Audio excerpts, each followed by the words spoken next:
Assalamualaikum, урматтуу мекендештер. Бүгүн бизде сонун жаңылык болду. Кудайым буйруса. Каласа бүгүн врачтардын жарымдан көбү биздин операцияга макулдугун берип, кол коюп беришти.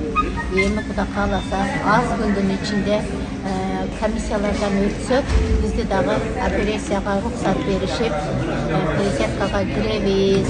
Ушул Даниэлдин жетекчиси Жанибеке, ошонун жанында иштеп жүргөн, Жанибектин оң колу болгон Талай иниме, котормочумна Шабиз деген балага терең ыраазычылык билдиребиз. Баарына Алла ыраазы болсун, өмүрлөрүнө береке берсин. Азырынча биздеги жаңылык ушул. Жакшы ойдо, жакшы ниетте, сак саламат Аллахтын ыраазычылыгы менен операциядан биз да сак саламат чыгайлы деп ниет кылып отурабыз. Ошондой туугандар, бүгүн сонун жаңылык менен Кудай буйруса сиздер менен бөлүштүргөн кезибиз.